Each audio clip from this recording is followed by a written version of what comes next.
So today we're going to be talking about the hidden job market. Now, a lot of folks, I've done this talk a number of times before, and a lot of folks don't know how these techniques work. So I think it's really important to learn these techniques and figure out how to get a better job when the market's kind of weird like it is now. The reason I'm doing this as a webinar is because I don't always get to do this talk with folks in my own network. I tend to do it for nonprofit organizations helping immigrants and refugees and young people and people from equity seeking groups, but I don't often get to do it for a general audience. So I thought, given how many people I know in my own personal network that are looking for work right now, I thought this might be a good approach. So that's why I'm doing it, just trying to help out. So let's go to the first slide. So what we're going to be doing, I'm going to be doing a bit of an introduction. Then we're going to be talking about what is the hidden job market. So understanding what it is. Then I'm going to give you some intel on the hidden job market. And then I'm going to tell you about my friend Lisa Wolf and how she got me onto some of these techniques. Then I'm going to tell you how to develop a systematic approach to exploit the hidden job market. I'm going to give you some key takeaways. And then we're going to do the Q&A at the end. Now, this is being recorded. I am going to share it online. Right now, all of you are anonymous. Nobody can see you. Nobody can see your name, who's registered, anything like that. But eventually, this will go online. But what I do want to say is at the end, when we do the Q&A, I'm not going to upload anything from the Q&A to YouTube. That will be cut off in editing. So, there is an option at the end to call in like you're on a radio show, and that's when you're going to ask the Q&As. I also apologize if there's any lag or any technical issues. I've not done this before on this platform, so I'm hoping all the kinks will work out of this. So let's talk about the introduction. So I want to start by being real for a second here. The reason why many of you are probably here is because things suck right now. And I just want to acknowledge that for a lot of people right now, things suck. And a lot of people looking for work, a lot of people feeling hopeless looking for work. And I just want you to know that it's okay to feel like that, and that it's normal to feel like that. And I'm going to talk about all kinds of different ways that we can get around these issues. But I just kind of wanted to ground this in. Let's just all acknowledge that things freaking suck right now. So take a moment, take a deep breath, and then we'll get into the techniques. And I also know we've got people joining us on LinkedIn, so I'll do my best to keep an eye on the comments on there as well. So let's jump in next to the who am I? So I have done this talk many times over the last 15 years. Like I said earlier, I typically do this for immigrant services societies or organizations representing equity-seeking groups or student groups, people that are just looking to enter the job market. So this will be probably somewhere between 50 and 20th time that I've presented this. Who am I? So I'm a market intelligence expert. That's the main thing that I do. I'm not a job hunting expert or anything like that. But I have found that some of the techniques that I use to do market intelligence research does help on the job hunt front. So that's how we are looping all of this together. I'm also an impact business owner. So that means in a lot of ways, a big priority for me is giving back to the community. And this is one of the ways that I can do that. Another thing about me, and this might also explain why I'm trying to do this right now, the way that I'm trying to do it, is I'm also an aspiring university professor. So any opportunities that I have to practice my craft and to become a better speaker or a better teacher, I'm going to take that. This is also, I'm supposed to be doing more webinars for my business, and I'm not super familiar with the platforms. And so this is also good practice for me. And last but not least, I'm a dude who's used these techniques to get jobs. And I'm going to tell you about other people that I know that have done the same. So let's start with what is the hidden job market. So the hidden job market is all of those jobs that are out there that don't get posted or that you don't see through normal channels. These are jobs that you find through referrals. These are jobs sometimes that it can be created for you. And I have some anecdotes in here about people who have had jobs created for them through these techniques. But at the end of the day, these are jobs that you're not going to find through traditional means. A lot of the jobs that you get through the hidden job market are through referrals. And so networking is obviously really important. We're going to talk about that a lot today.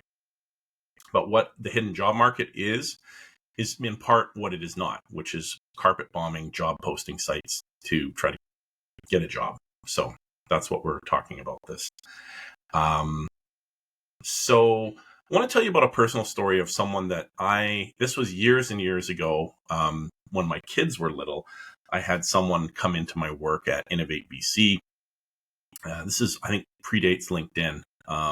She'd found me via our website, and she clearly wanted to work for us. And she approached me. She phoned me up on an actual telephone, not through email or instant messaging, and said, "I want to have a meeting with you." And I said, "Okay." And she sat down and she had this pitch where she's like, "Here's why you're going to hire me." It was very bold. It was very ballsy, but it was a very good pitch. And to be frank, we weren't hiring at the time, but she left such an amazing impression with me after that meeting that I went directly to my boss and I said, "I want to hire her." And we talked about it, and we said, like what would she do? And I relayed some of the stuff that she'd pitched, like that she'd actually said, "Here's what I'm going to do." And it was, I think she was between years at university. So she only needed a job for 3 or 4 months. So this wasn't like a long-term job. But she had some very concrete things that she was willing and interested in doing for us, which we found very appealing. So my boss said, "Well, I think I can find the budget to hire her for 3 or 4 months, about 50% full time. So why don't you see if you can find someone else in your network to pay for the other half?" So I phoned up a buddy of mine at another agency and said, "Hey, you got to meet this young lady. She's incredible." And he did, and they had this great meeting. And he went, "Wow, we want to hire her too." So we did a deal where we paid half her salary and his organization paid the other half, and she did stuff for both of us. And so in the end, we ended up creating a job for her. Like, it was a custom job created for her, which was kind of a big deal for her. And it worked out really, really well. So just as an example, this stuff does happen in real life. It's not just me talking. Now, I want to give a caveat. So I've had some people, when I've been reaching out, so I reached out to a bunch of people, and some of you maybe on this call found this because I looked at a lot of people that had the open to work badge on their LinkedIn profile and reached out to them directly and said, "Hey, you should come to this." So I've had some of those people reach back out and say, "Hey, like, what's the trick here? Like, what are you selling? I'm not selling anything."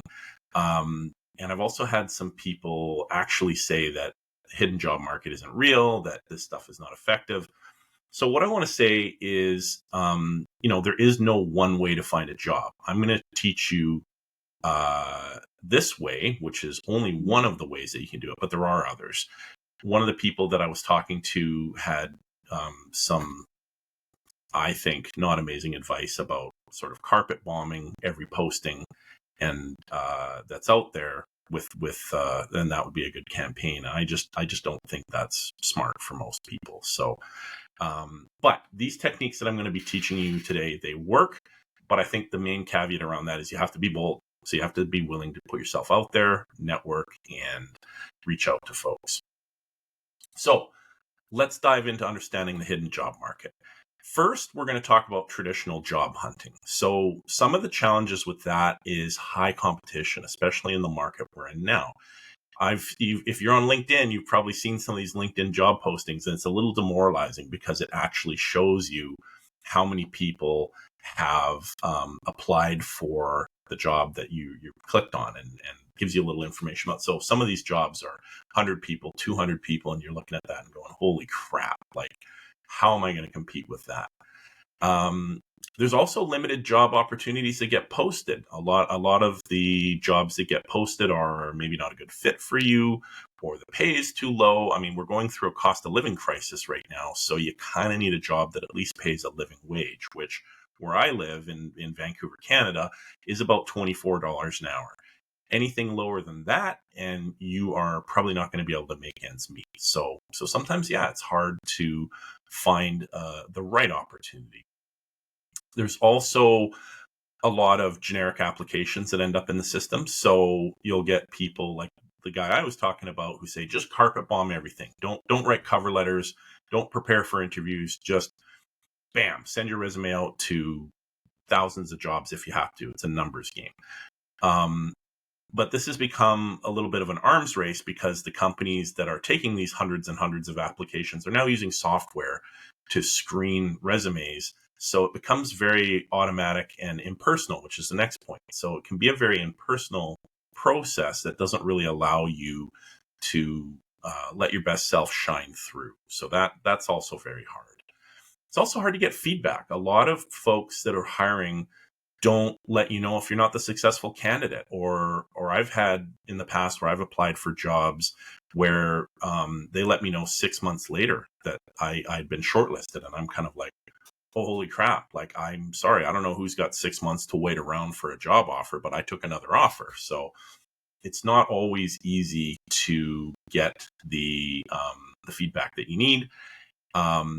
Also, less insight into company culture. When you're not able to talk to the people that you would be working with, if you're only talking to HR folks, you're not always necessarily going to get a sense of what it's like to work there. And that's important. Like, cultural fit, values fit is important.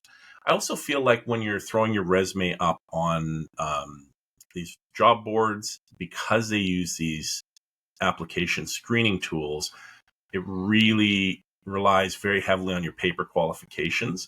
And if you're someone who doesn't have a ton of paper qualifications but is very good at something, some of the best people that have worked for me don't have university degrees. And so I'm an employer who looks beyond that. But if you're going through these job posting things and you've got either an HR person or a piece of software that's trying to screen your application, they're going to miss out on you potentially because you're missing some degree or some certification that they're looking for. I also find that the traditional job hunt process is very light on strategic targeting. So it's not giving you the opportunity to be very tactical, to be very strategic, to look for something specific. And I can see your comments as they come up. So if you've got anything that you want to share in here, like I said, we're gonna have Q&A at the end, but I can see your comments here. So if you've got anything you want to share, feel free. So let's talk about some stats. I'm a researcher, I'm a stats guy. Obviously, this is something that's going to be important. Interestingly, in the 15 years on and off that I've been doing this talk, these stats haven't changed a hell of a lot. I've seen estimates of anywhere from 50 to 75% of all jobs that are filled without posting a job. And if you've ever been someone as a hiring manager in a company, it's actually something that a lot of hiring managers want to avoid. There's nothing nice about posting an open job posting and then getting 400 or 500 applications that you have to go through. So for many employers, posting a job on a job board is actually their last resort. They would much rather go through some of the things we see listed here in the SARIC National Business Survey. So this was the most recent. Actually, I forgot to check to see if it had been updated again. My apologies. But this was just from 2021. But these numbers, again, I've been doing this for 15 years. These numbers have not shifted that much. So the 67% coming from employee referrals, that number has been the same for most of the last decade. People are looking to their employees, they're looking for people in their network, and they're saying, hey, who would be good? We're trying to find somebody to fill this role. Who do you know that might be good? That's usually where a lot of these things start. There's also the internal candidate route. So this is important. And you might say, well, how is that going to help me if I don't already work there? We're going to talk about this in a bit, but there is a hook here, which is that,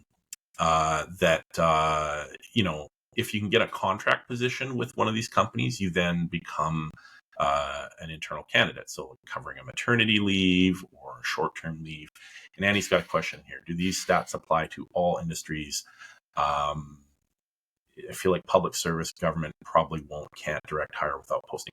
So Annie, you're right in that public service would be a little bit more difficult, but the example that I gave earlier about hiring when I was at Innovate BC, where we created a job, that is a public service job. That I was working for the government at the time. Government agencies do have budget for contractors. They do have budget for special projects. And will it be like a traditional permanent job with the government through these routes? Not necessarily. The other thing that you might see with government is that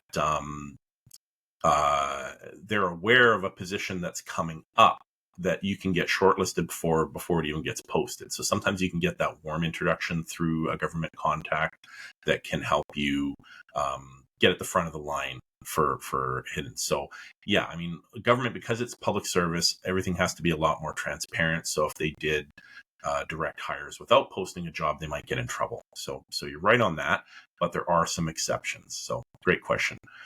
Obviously, social media recruitment.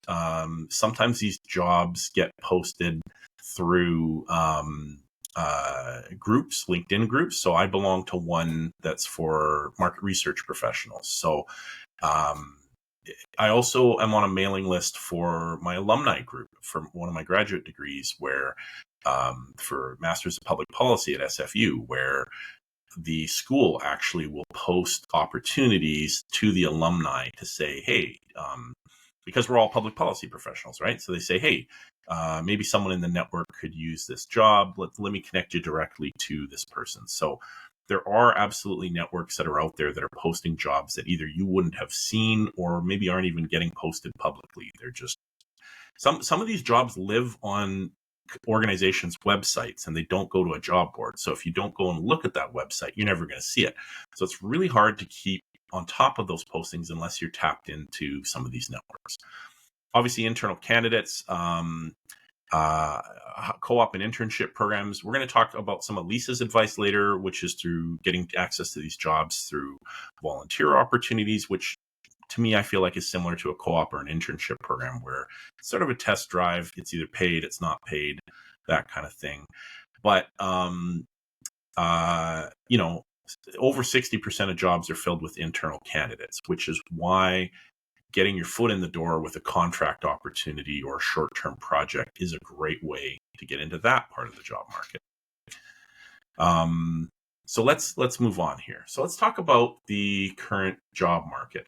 So the current job market is a little dicey right now. So we'll talk about both Canada and the US, because I know there's people in the audience right now that are from Canada and some that are from the US. So let's talk about both. So let's start with Canada. So right now, unfortunately, with the way things are, it's an employer's market in Canada. That means that there are more people looking for jobs than there are jobs at the moment. Unemployment's sitting at about 6.4% in Canada as of last month. That's not crazy high, but it's also higher than it's been in some years where it's been more like 4.5. The main problem that we're seeing in Canada is that the quality of the jobs available is pretty low. So it's been a shift in pre-pandemic from skilled labor to more low-wage sectors like retail and food services, and also shifting from full-time positions to part-time positions and things like that. Labor force participation is an interesting stat because it talks about, out of all the people that can work, how many are participating in the labor force, and it's about 65%. So somebody only counts as being unemployed if they're looking for work. So if somebody's on long-term disability, or they've retired, or they're a student, full-time student, they wouldn't count under unemployed, because the stats would say, well, they're not looking for work or they're not able to work. So interestingly, labor force participation, as you'll see, is higher in Canada than it is in the US. Now, I've heard a lot of theories about that, especially with women. Because we have a better social safety net in Canada, it's easier for women to participate in the labor force because they get now up to 18 months of maternity leave with pay. And we've got $5 a day daycare happening in some parts of Canada. And so there's programs that help women participate in the labor force better than they are in the US. So that probably accounts for that couple of percentage difference. Now, in the US, I would say it's more of an employees market where there's more job openings than available workers. Now, I want to caveat that by saying that's not every sector. If you're in tech or you're in software, you're probably going, that's not true, Aaron. And yeah, there's been a ton of layoffs in those sectors lately. So if you're looking for a job in tech or software, now is probably not a great time. It's probably more of an employer's market. Certainly not going to be commanding those six-figure salaries like you were able to during the peak of the pandemic. Security works hard. Yeah, I bet it is. But unemployment's lower in the U.S. It's a lot lower, and labor force participation is a little bit lower. But this chart that's on the right here, I don't know if you can see it very well. It shows that yellow line is the amount of jobs that are available, and that darker orange line that's below it is the amount of people that are available to fill those jobs. So there's actually a gap of about 1.7 million people in the US that are needed to fill jobs. We don't have that problem in Canada, but in the US, that's a thing right now. So what are the challenges right now for job market in the job market for job hunters right now? So in Canada and some sectors of the US, it's an employer's market. It means lots of competition. Economic uncertainty is causing a lot of large employers to try to cut wherever possible, including headcount, and also to hold back on hiring. So they're taking their time doing hiring, doing less of it. Companies are also trying to use artificial intelligence and return to office mandates to terminate positions. So they're trying to find cost savings there. That's not just my opinion. I've seen articles that prove that that's what's happening right now. And a lot of people are struggling right now. It's a difficult job market, and it doesn't help mental health. And, if your mental health is not solid, it's really hard to stay motivated in the job markets, to be out there, putting yourself out there, finding jobs. So like I was saying earlier in the talk, acknowledging that things suck right now, we're all in a tough position. That is a challenge that makes the whole process more difficult for everybody.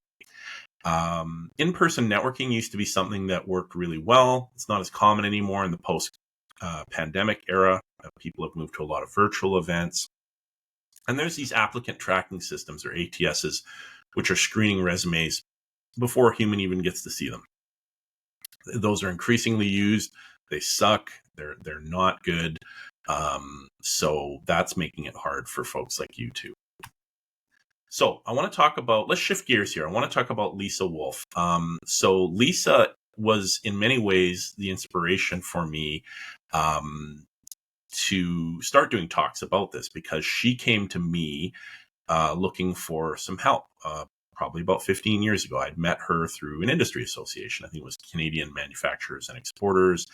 And she'd come out to me looking for advice. She's like, I know you're well connected. I know that you're happy to make connections for people.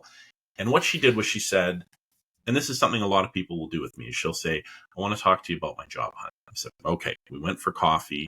We sat down. In many ways, the talk that we had was like many talks that I've had with folks who are looking for jobs, which is, I need help finding a job. And they'll either tell me, I'm looking for a job in this industry, or I'm looking for a job with this title. Can you help me? And to be frank, it's really hard most of the time for me to help somebody. It's not that I don't want to help people, but sometimes the parameters that people give me are so broad that it's sort of difficult to narrow it down and find something helpful. So what she did was different, though. So what she did was she did her spiel. She said, look, this is what I'm looking for. This is what I've been doing. Here's what I want to do going forward. And then at the end of that, she said, I'm having a conversation like this with a handful of people like you who are super well connected in industry. And I want to put you on a discreet mailing list. And that mailing list and I said, sure. And that mailing list that she sent out about every 7 to 10 days went to me and 4 or 5 other people. And on that email, it did 2 things. It updated us on her job hunt. So in some cases, it was things like hey, I know I said I was interested in adult education roles in industry associations, but I've had a couple of conversations with folks and realized, I don't know how interested I am in this at the moment. So maybe my thinking has changed. I'm looking for something like this. Now, for me personally, now for I don't want to say for everybody, but for somebody that might be very useful information. For me, I was kind of like, okay, so your thinking has changed. You still haven't given me anything concrete to work with. But the second part of her email was brilliant because she gave me a bulleted list of companies that she was looking for warm introductions to. And it was so easy for me to go down that list and go, do I know anybody here? No, no, no, no. Oh, actually, yes. One of the companies on, I don't know, it was like her second or third email, was one of my clients. And it was somebody that I knew very well. Like at this point, I've worked with them for, like 14, 15 years. So I know tons of people at that organization. So I called her up when she said, hey, I want to meet somebody here. I phoned her up. I said, Lisa, who do you want to meet there? And she said, honestly, anyone that you know really well. So my friend Michelle and I have been friends for basically since our undergrad, which I don't want to talk about how many decades ago that was because that'll age me. But Michelle and I are good friends. We share a birthday. We talk all the time. And I knew that if I went to Michelle and said, hey, I want to introduce you to Lisa, Michelle would take that call. And sure enough, Michelle did. It wasn't Michelle's department that was able or willing to hire Lisa, but she introduced Lisa to another department. And I actually believe it was one of those situations where they created a job for her.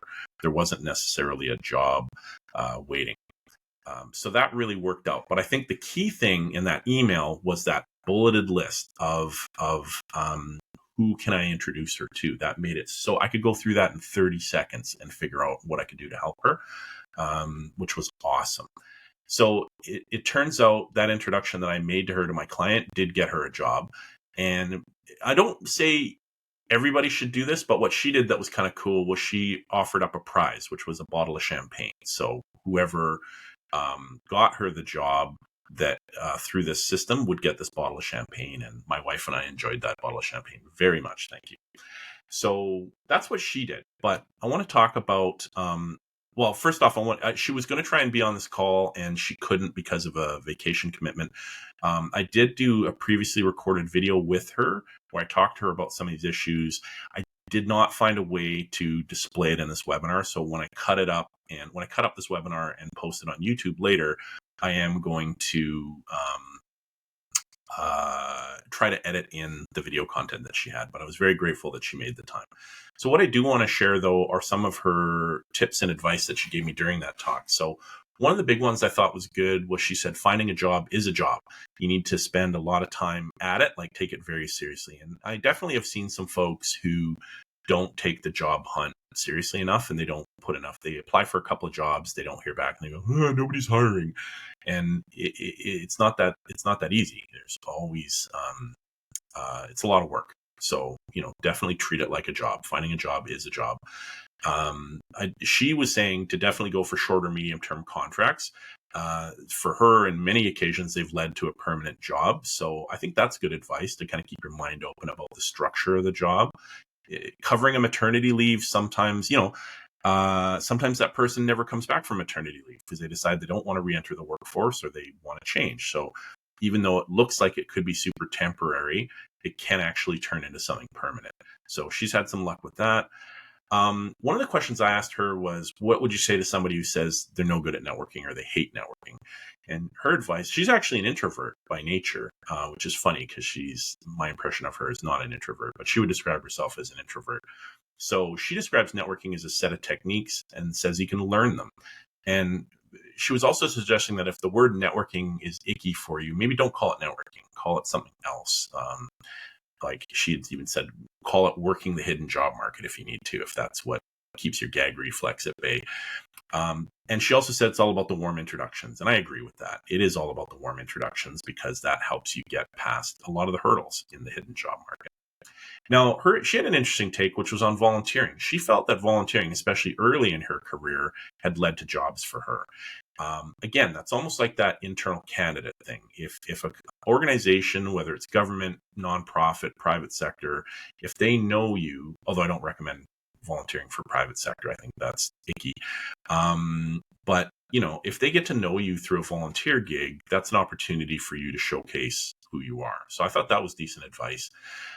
She also got involved in a lot of industry associations. It's kind of a specific tip, but if you're not aware of what industry associations are, they are sort of a congregation place for large employers in a given industry. So like if you were interested in market research, for example, there's the Market Research Industry Association, and there's the Insights Association, which is, I think, more in the US.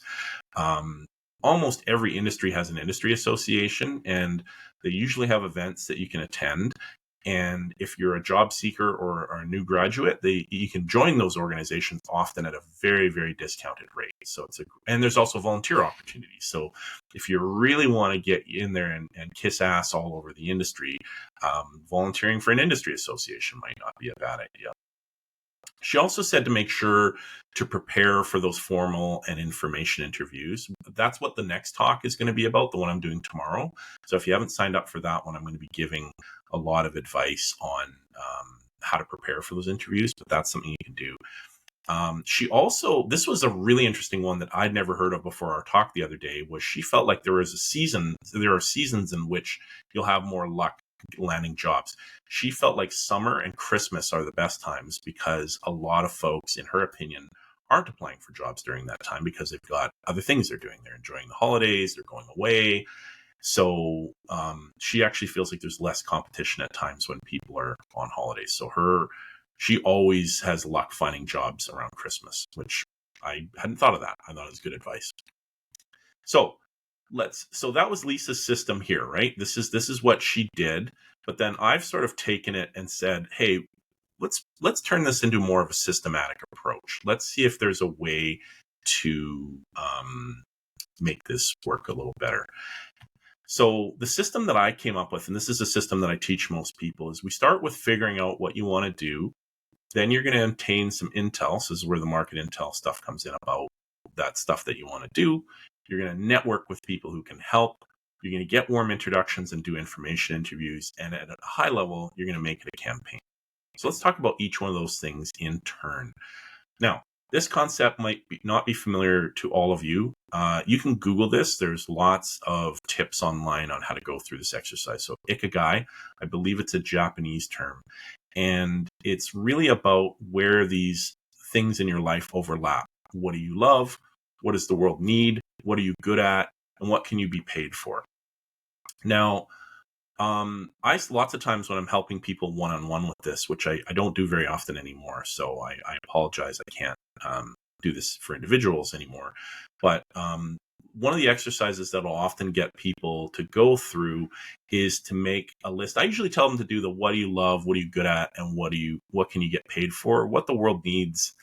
That's more like values alignment, which we can deal with separately. So I usually get them to do what do you love, what are you good at, and what can you get paid for? And literally either make a list with paper and pen or a spreadsheet and just start listing those things out. And what do you love to do? Don't limit it to things that you've done in jobs. Like if you're really good at cooking, or you're really good with kids, or you're really good with animals, put that down. It doesn't have to be something that's a traditional job role, because you may find places where those things overlap. Like if you're really good with pets and there happens to be a not-for-profit that does like a pet shelter that's looking for an office administrator, that might be your dream job because you're like, oh my God, I can pet all the kitties and puppies all day long and do something that I get paid for. Like, how amazing. So don't limit what you love to things that are traditional job roles. Just straight up put what you love. And the same for what are you good at. So what you're good at can also be stuff that's not a traditional job role, right? Like if you are I met someone recently who was an auditor with a federal government agency.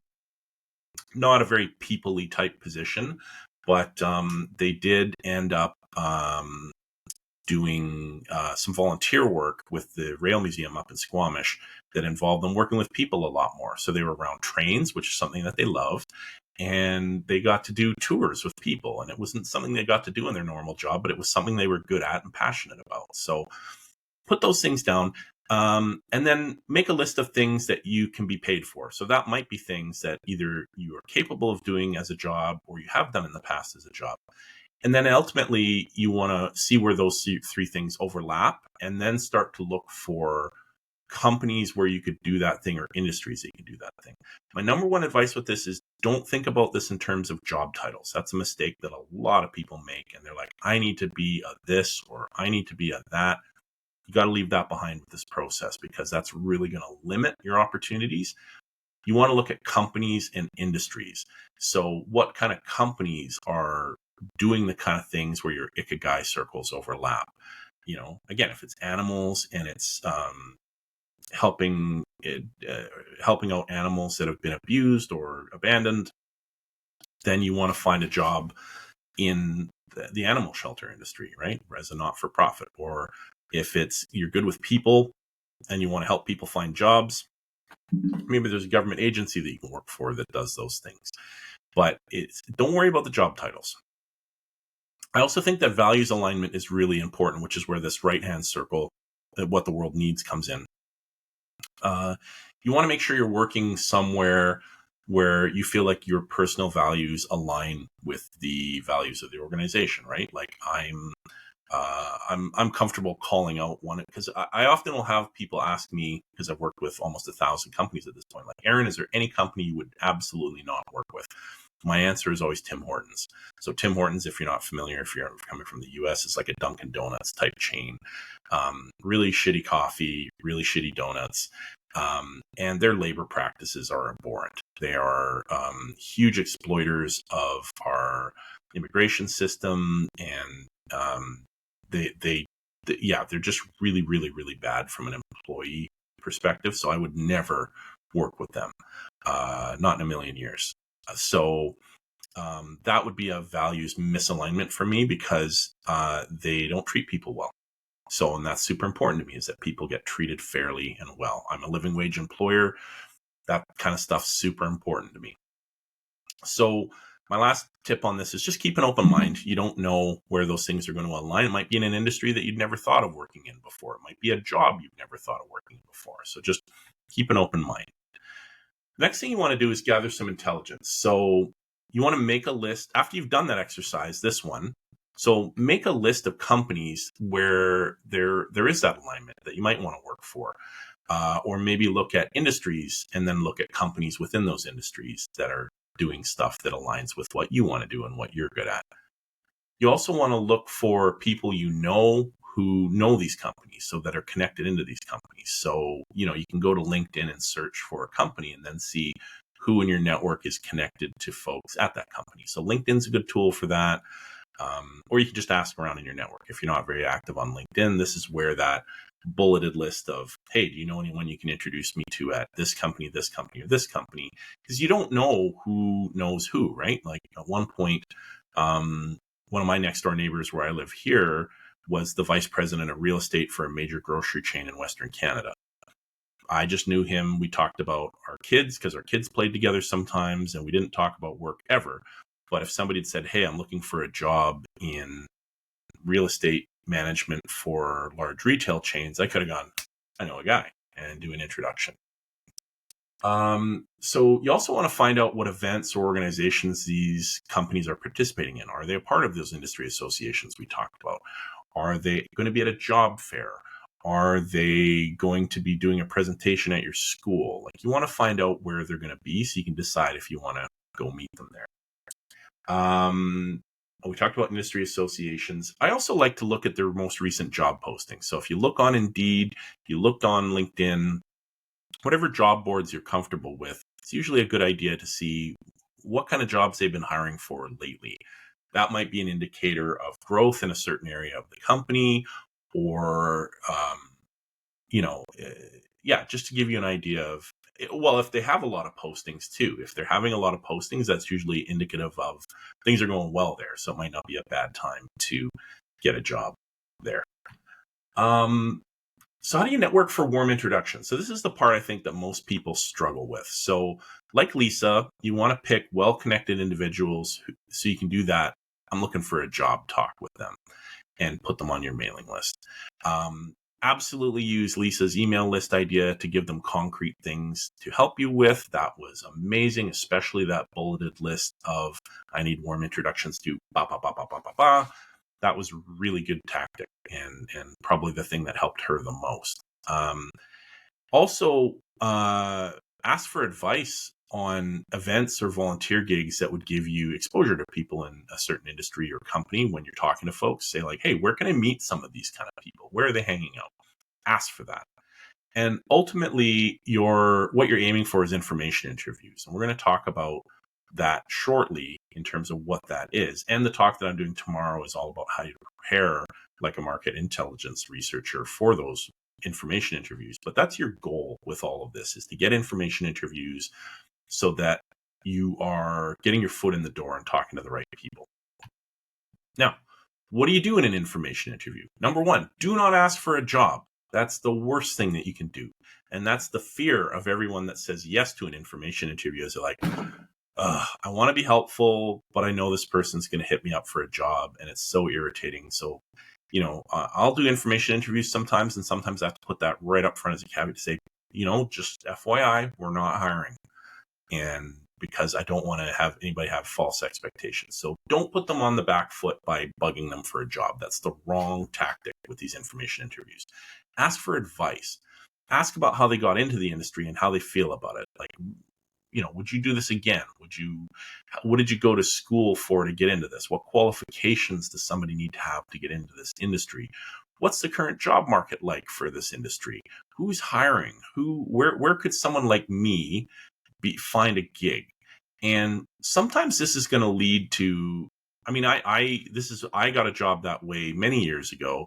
When I was leaving a job in the public service, I went to one of my old university thesis advisors and said, hey, I'm looking at getting back into science and tech policy.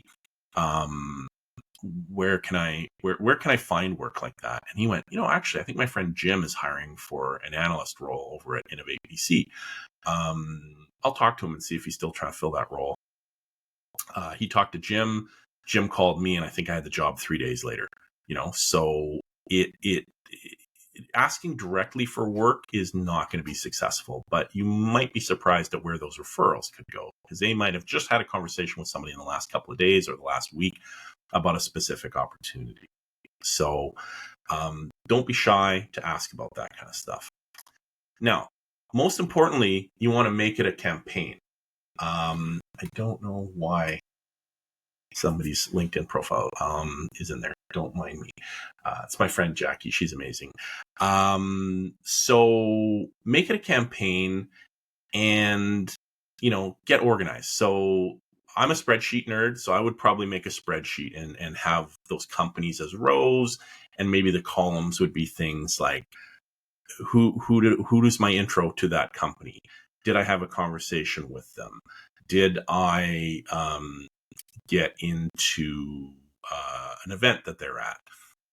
And then sort of like make notes about how those conversations went. But you definitely want to do this and make sure that you have plans for follow-up from information interviews. Like, is there something you can send them, like a resume or an about me little pitch deck thing?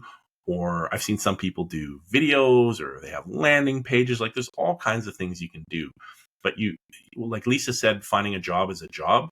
I always say finding a job is like a campaign. They're both true, but you have to be quite organized if you're going to do this in a certain way. I'll be talking more about how to be organized with this in the webinar that's tomorrow about preparing for information interviews, because I actually build dossiers on people that I'm trying to work with and do a bunch of research. So that's even more about making it a campaign and doing your homework and pulling that all together. But you have to take this very seriously if you're going to be successful at it. Don't do this half-assed. So pretty much right at the end of this webinar today, and then we're going to get into the Q&A. So key takeaways for me are, right now, things suck for a lot of people, not just you.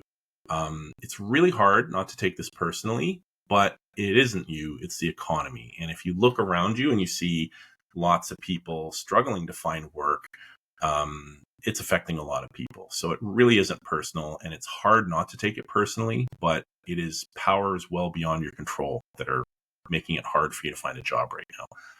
I also want to reiterate Lisa's point about finding a job is a job, so you got to put that time in. She had suggested like 6 hours a day, but if you're working right now, you might not have that. At least put in 6-8 hours a week at minimum if you're serious about this.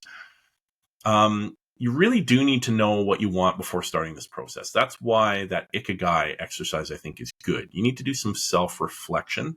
One of the things I've seen work for folks is, I'd say, ask your loved ones for help. Ask your spouse, ask your friends.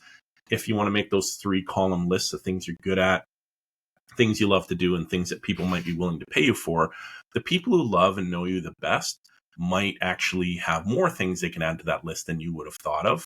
Or they might cross some things off that list. They might go, "You're not good with people. What are you talking about?" Fourth point, like I said before, these tactics work, but you have to be bold. If you are not willing to put yourself out there, these tactics are not going to work. They're not for people who are not willing to stick their necks out and take some social risks. Networking is key, and don't be one of those people who says, "I can't network. I don't know how to network. I'm not good at networking." Everyone can learn how to network. There's a ton of advice online on how to do this. Lots of tricks, tips. That's not what this webinar is about, but just don't fool yourself into thinking you can't do it. Traditional job hunting is awful and leaves a lot of people feeling bad. So if you're finding yourself feeling bad in that process, I think that's to be expected, which is why I want to offer alternatives like this. And I know I said this just a couple of slides ago, but I think you can get into a bit of a trap if you're focused on job titles, because it,